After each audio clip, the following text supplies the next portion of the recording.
श्री राम जय जय राम,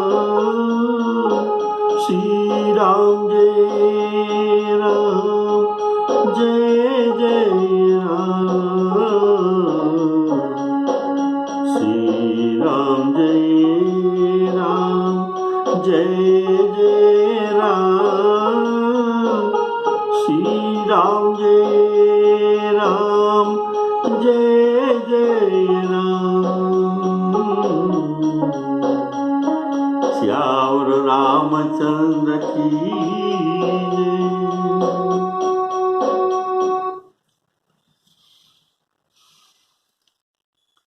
प्यारी सज्जन श्रोताओं को सप्रेम राम राम कहते हुए आज का श्री राम कथा वो श्रोतव्यं वक्तव्यं वही राम कथा आपको सुनाने जा रहा हूं। अभी आप पिछले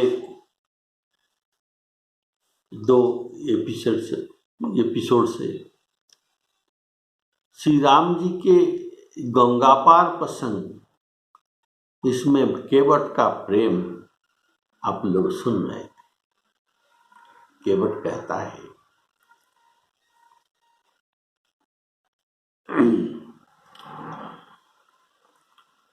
आपके पैर को बिना धोए नाव पर चढ़ाकर उस पार भेज दूंगा, मैं अपनी मजदूरी नहीं खोऊंगा। ऐसा करके अपनी मजदूरी नहीं खोऊंगा और अपने फांसी को न कराऊंगा। बोलिए श्यावर रामचंद्र की जय। तो केवट की अटपटी कथाओं में श्री राम जी दिल खोलकर बिहां से हंसते हैं। कृपा के समुद्र श्री रामचंद्र जी जब केवट से मुस्कुराकर बोले, भाई तू वही करो जिससे तेरा नाव न जाए, जल्दी पानी लाओ और पैर धो लो, देर हो रहा है, पार उतार दो। कृपा सिंधु, यहाँ राम जी को तो कृपा सिंधु कहा गया है। ये कृपा सिंधु कहने का भाव है कि वे केवट के मन के बात को जान गए और मन के बात को पूर्ण करने जा रहे हैं। इसीलिए उसको मुस्कुराकर कहते हैं, श्री राम जी गंगा जी को मोहित करना चाहते हैं। मुस्कुराने का रहस्य भाव भगवान के हास्य माया है, भगवान का हास्य माया है। ऐसे विश्व रूप में इनका वर्णन है। माया हास बाहु दिगपाला, तो इसी के द्वारा गंगा जी को मोहित करना चाहते हैं। कारण यदि गंगा उनकी जन्म स्थान को पहचान लेते तब क्या होता? वे प्रभु को पहचान कर रास्ता बता देता।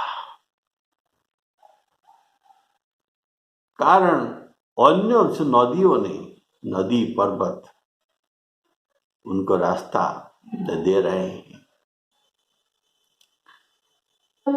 सरिता सरगिरी अवघट घाटा,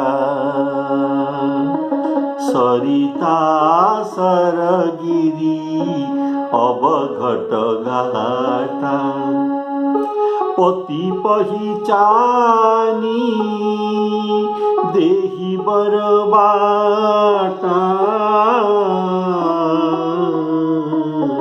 श्री राम जय राम जय जय राम। अगर गंगा जी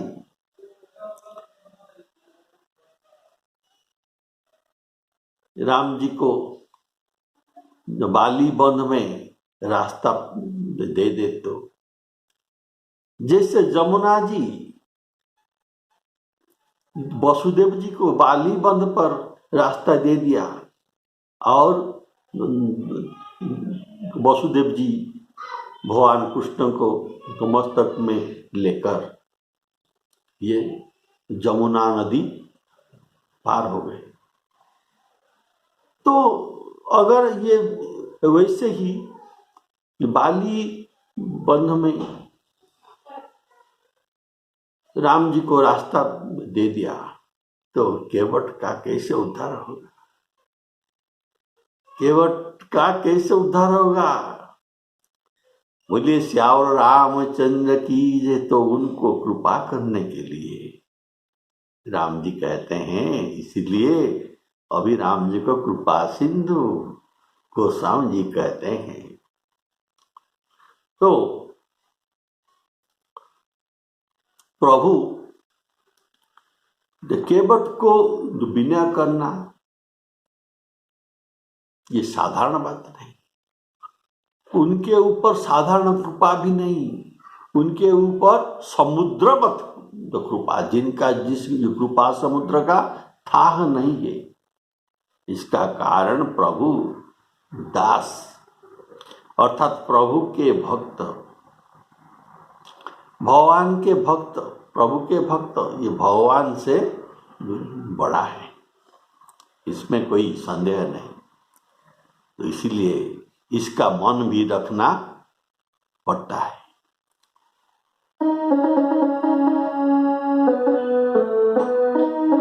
मैं तो हूँ भगतनों के दास, मैं तो हूँ भगतनों के दास। भगत मेरा मुकुट मणि, भगत मेरा मुकुट मणि। अपने परण विसारी भक्तों की, पूरो परण निभाऊं।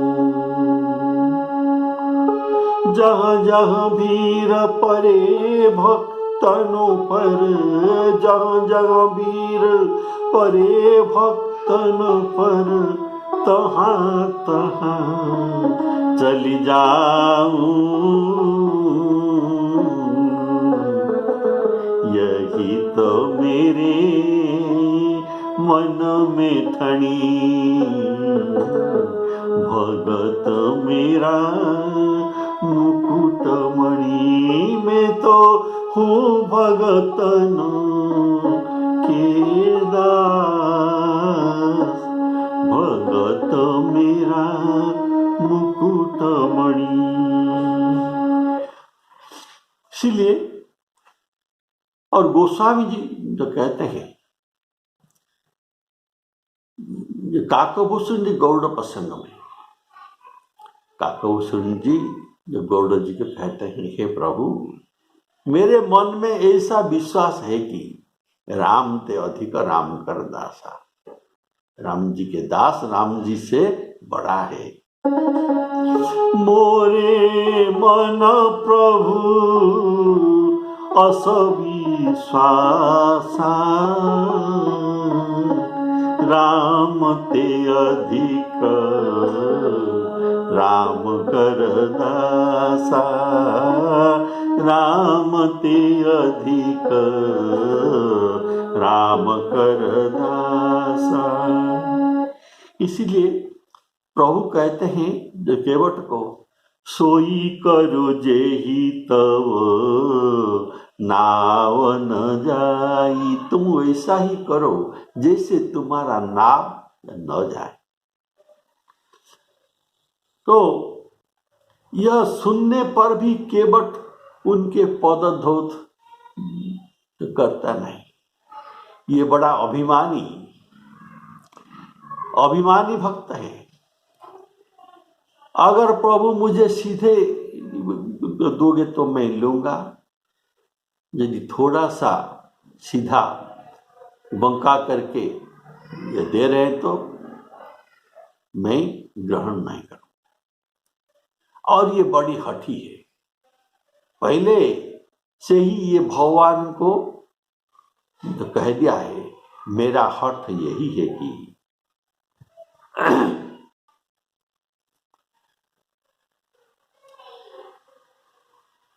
केवट का हठ तो क्या था? मोही पद पदुम पखार न कहूं। मुझे आप श्रीमुख से कहना पड़ेगा, मेरा चरण प्रक्षालन कर दो, मेरा पाद धौत कर दो। ये आपका श्रीमुख से कहना पड़ेगा। लेकिन भगवान क्या कहे है? सोई करूं, अर्थात इनडायरेक्टली कहते हैं, परोक्षों में कहते हैं, सोई करो जेहि तब नाव न जाई, सोई करो जेहि तब नाव न जाई।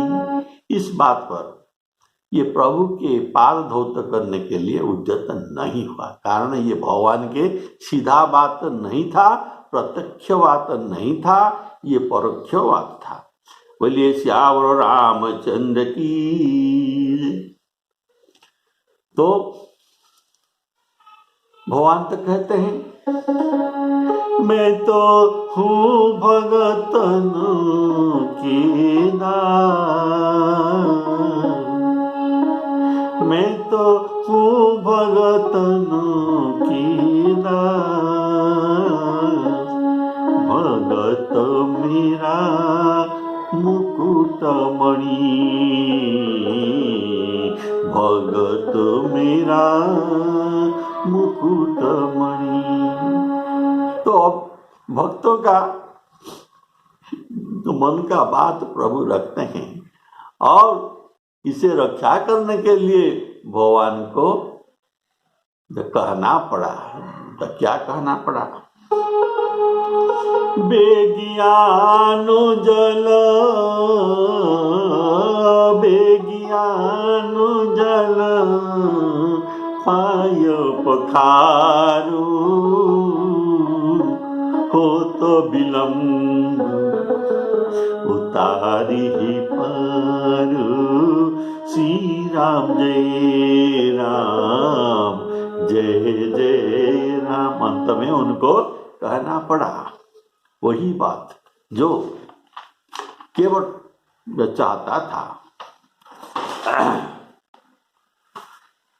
ये केवट का हठ को श्री राम जी ने बालक के हठ जैसे मानकर ये मन में आनंद अनुभव कर रहे थे और आदर से सुन रहे थे, जैसे बच्चे का तोतले बात माता पिता आनंद में सुनते हैं। जो बालक कह तो तरी माता, जो बालक कह तो तरी माता,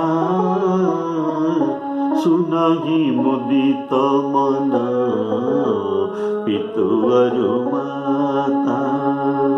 श्री राम जय राम, जय जय राम। इसलिए राम जी 14 वर्ष के बाद जब माता कौशल्या जी से मिलते हैं, माता राम जी को पूछते हैं कि वन में तुमको कोई मित्र जो मिला था या नहीं? तब श्री राम जी माता को ये केवट मित्र के बारे में ही बताए थे। और राम जी ने कहा, ये केवट मित्र ने मुझे खूब हंसाया,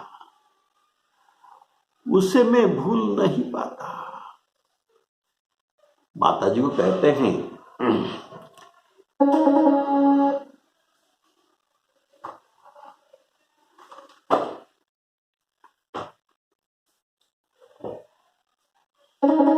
मैया मोही बन सुख बिसराती नाही, मैया मोही बन सुख बिसराती नाही, केवट प्रेम न जाई बखाना, केवट प्रेम न जाई बखाना, गंगा पे करता सो बहाना, गंगा पे करता सो बहाना, प्रेम तार से बांध लिया मोही, प्रेम तार से बांध लिया मोही, नैया फिरत जल माही, नैया फिरत जल माही, मैया मोही बन सुख बिसराती नाही। बोले श्यावर रामचंद्र की। तो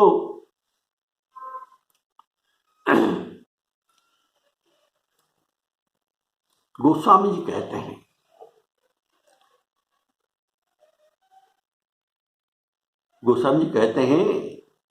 एक बार जिनका नाम स्मरण करते ही मनुष्य अपार भव सागर को पार उतर जाते हैं। ये अपार भव सागर को ये पार उतर जाते हैं। और जिन्होंने वामना अवतार में एक बार नाम लेने से नर अपार भव सागर को पार जाते हैं। बोली श्यावर रामचंद्र की जय। और इससे प्रभु इनका नाम इतना महान है। और जिन्होंने वामन अवतार में जगत को 3 पग से भी छोटा कर दिया था, अर्थात 2 पग में ये स्वर्ग मर्त्य पाताल ये तीनों लोक को तो नाप लिया, तो तीसरा पाद कहाँ रखेंगे? तीसरा पाद रखने के लिए और जगह नहीं था। तो राजा बलि ने तीसरी पग उनके मस्तक पर रखने को कहा, उनके मस्तक पर रखने को कहा, जिनके पद पाताल कहा गया है। वेद में वर्णित है राम जी के ब्रह्म के पद पाताल लोक है और मस्तक ब्रह्म लोक है, और अन्यान्य सब लोग इनके अपर अंग में है। बोले श्यावर रामचंद्र की जय। तो वही कृपाणु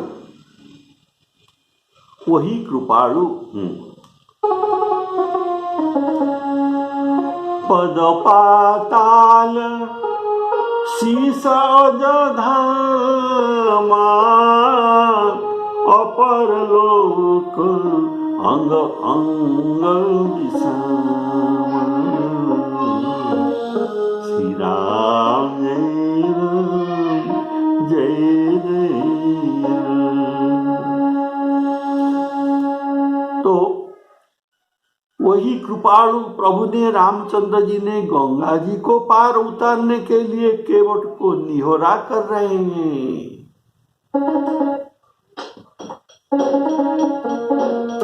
कृपा सिंधु बोले मुस्काई, सोई कर जेहि तब नाव न जाई। बेगियानु जल पाय पखारू, होत बिलम्ब उतारी पारू। जासु नाम सुमिरत एक बार, उतरहि नर भव सिंधु अपार। सोई कृपालु केवट ही निहोरा, जेहि जगु किय तिहु पगहुते थोरा। श्री राम जय राम जय जय राम। तो प्रभु तो कहते हैं केवट को, बेगियानु जल पाय पखारू, हो तो बिलम्ब उतारहि पारू। यहाँ प्रभु हो तो विलंब उतारहि पारू, विलंब हो रहा है। कैसे विलंब? इनको तो 14 वर्ष वन में रहना है, यहाँ 1-2 दिन 4 दिन रह जाते तो भी कोई बड़ी बात नहीं था। तो विलंब वो क्यों कहते हैं? प्रभु कहते हैं मुझे विलंब हो रहा है, बेगी आनंद और ये पाय प्रक्षालन करो। बोलिए श्याम रामचंद्र। इसमें एक सुंदर भाव है, सुनिए। यह कहने का कुछ विशेष कारण है कि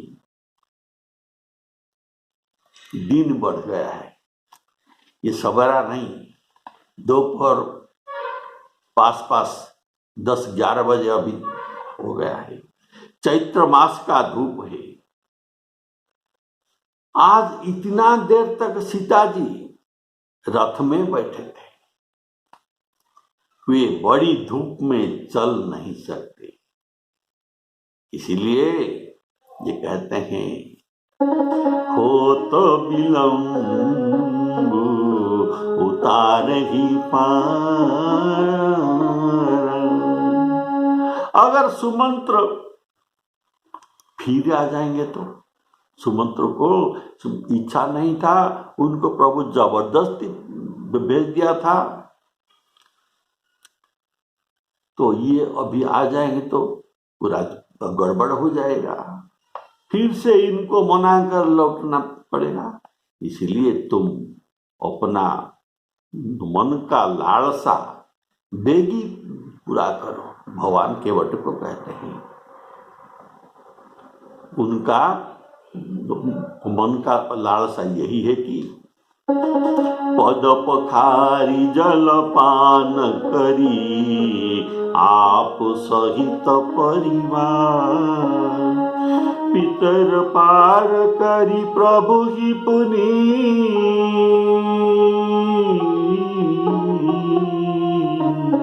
मुदित गए तो प्रभु के इन वचन को सुनकर गंगा जी की बुद्धि मोह से खींच गई थी। अर्थात ये साक्षात भगवान होकर भी पार उतरने के लिए केवट का निहोरा कैसे कर रहे हैं, परंतु समीप आने पर अपनी उत्पत्ति के स्थान उनकी पादों के नख से इनका उत्पन्न हुआ था। इसीलिए उनका उत्पत्ति का स्थान देखकर और पहचानकर गंगा जी हर्षित हो गई। वे समझ गए कि भगवान नरलीला कर रहे हैं, इसी से उनका मोह नष्ट हो गया और विचार कर और ये विचार करके हर्षित भी हो गई। केवट श्री राम जी की आज्ञा पा लिया। बेज्ञान जल पाए पखार।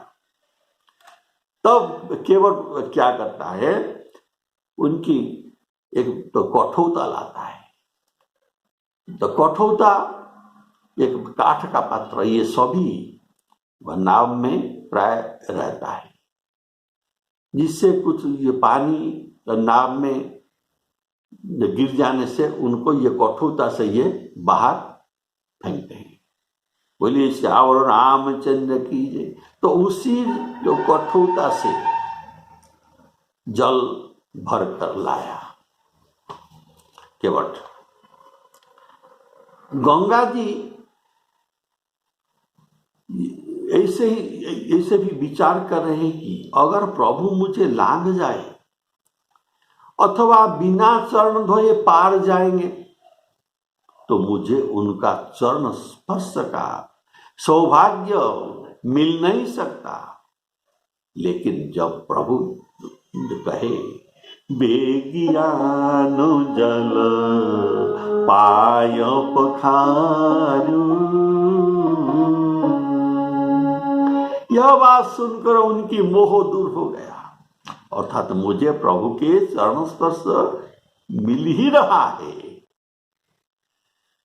बोलिए श्यावर रामचंद्र की जय। पानी कठौता भरिले आवा, पानी कठौता भरिले आवा। कठौता में पानी भर कर लाया। इसका भाव क्या है? ये सुंदर भाव। इसमें परीक्षा हो जाएगा कि अगर राम जी के चरण रज स्पर्श से ये उड़ जाएगा तो कौशल्या जैसे, तो कठौता उड़ जाएगा। कठौता तो उड़ जाएगा लेकिन नाव तो बच जाएगा ना। इसीलिए पहले भाव है कि इसका परीक्षा हो जाएगा, इसीलिए कठौता में जल भर कर लाया। और ये कुछ तांबे का या पीतल का पात्र भी ला सकता था, लेकिन ये धातु पात्र राम जी व्यवहार नहीं करते। कारण इनके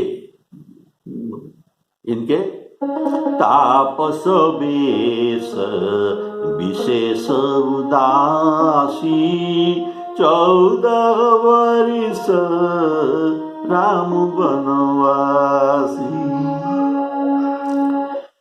तपस्वी वेश, विशेष उदासीन वेश होने के कारण ये धातु पात्र नहीं स्पर्श करते।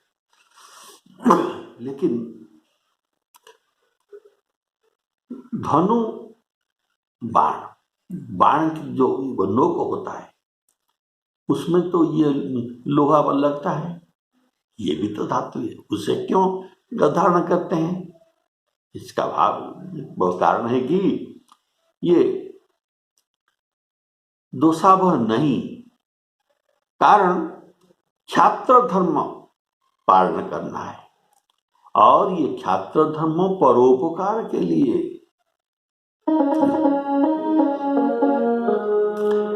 विप्रधेन सुर संतहित लीना मनुज मता।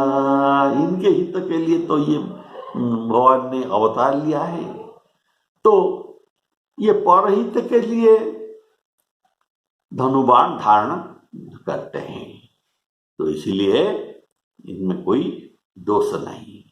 और आत्मरक्षा के लिए वन में जा रहे हैं, तो वन में आत्मरक्षा करने के लिए भी ये जरूरत है। और जो कुल्हाड़ भी लिए हैं ये लकड़ी लाकर ईंधन बनाएंगे, तो ये सब जरूरत चीज है।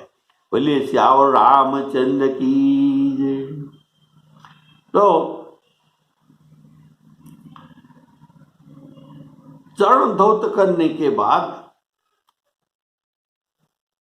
जब ये कठोता में पानी लाए तो इसको पानी कहा गया, लेकिन चरण धौत हो जाने के बाद उसी पानी जल बन गया, उसी पानी जल बन गया। कैसे? गोस्वामी जी लिखते हैं, पियत पुनीत मारी फेरी फेरी जल पान करी, जल पान करी, बारंबार केवल उनके वो चरणों तक जल को पी रहा था। तो अत्यंत आनंद और प्रेम से उमड़कर वह भगवान के चरण कमल धोने लगा। तब सब देवता फूल बरसाकर उनको ईर्षा करने लगे और कहे कि इनके समान पुण्य के राशि और कोई नहीं है। पद नख निरखी देव सरि हरसी, सुनी प्रभु वचन मोहमति करसी।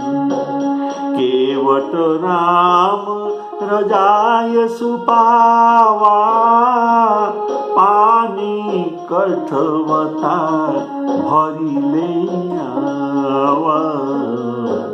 अति आनंद उमगी अनुराग, चरण सरोज पखारन लाग।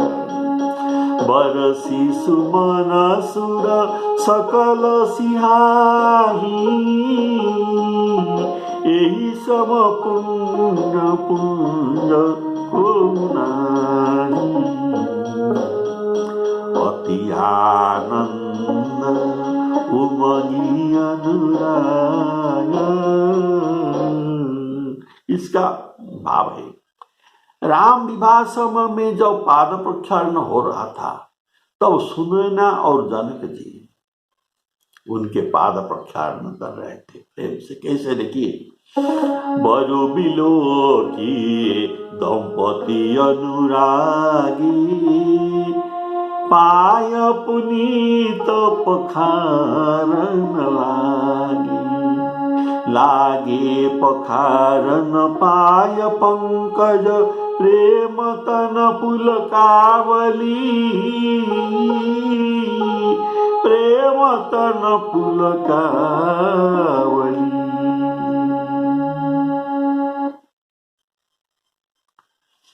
वहां दंपति अति अनुरागी, अर्थात वहां दंपति अनुराग से उनका पाय ये धौत कर रहे थे। जनक महाराज जी, लेकिन केवट के प्रसंग में, जनक जी के प्रसंग में अनुराग के सहित कहा गया, लेकिन केवट प्रसंग में गोस्वामी कहते हैं अति अनुराग सहित, अर्थात ये जनक महाराज से भी इनका अनुराग बढ़ गया। बोलिए श्यावर रामचंद्र की। तो केवट के भाग्य जनक महाराज कन्यादान समय में पाद प्रक्षालन किए थे, लेकिन केवट का ऐसे भाग्य कहाँ है? केवट के भाग्य कन्यादान करना, ये भाग्य कहाँ है? ये तो अछूत जाति है। जासु छाह छुन ले जिसका छाई पड़ जाने से स्नान करना पड़ता है। जासु छाह छुन ले तो बिना कन्यादान में पाद प्रक्षालन का सौभाग्य उनको प्राप्त हुआ। कारण अति आनंद उमंगी अनुरागा, अति आनंद उमंगी अनुरागा, चरण सरोज पखारन लागा। चरण सरोज, सरोज अर्थात पंकज, ये कहने का भाव, ये वही वो चरण सरोज है जिनको मनोज हरि अर्थात शिवजी द्वारा ये वंदित है। इसलिए ये सदा शिवजी के मस्तक में विराजित है, गंगा जी के रूप में। बोलिए श्यावर रामचंद्र की जे पद सरोज मकरंद हरिउर, सर सरोज विराजही, मकरंद को समुशीर सुचिता, अवधि सुर बरनई, करी मधुप मन मुनि जोगी जन जे, से अभिमत पद लगे, ते पद पखारन भाग्य भाजन, जनकु जय जय सब कहे, जनकु जय जय सब कहे। पोखारन लागा अर्थात बहुत देर तक धोआ, लागा चल रहा है, पखारन लागा बहुत देर तक चल रहा है। इसीलिए यहाँ देवताओं ने उनका जय जय कह के पुष्प वृष्टि कर रहे हैं। चरणों के धोकर और सारे परिवार सहित स्वयं उस जल चरणांदों को पीकर पहले उस महान पुण्य के द्वारा अपने पितरों को भवसागर से पार करके फिर आनंद पूर्वक प्रभु श्री रामचंद्र जी को गंगा जी के पार ले गया। चरण दुख से पितरों को तर्पण भी किया। पद पखारी जलपान करी आप सहित परिवार, पितर पार करी प्रभु ही पुनी, मोदित गए उले पार। श्री राम जय राम जय जय राम। श्री सीताराम अर्पणमस्तु। बोलो सियावर रामचंद्र की जय।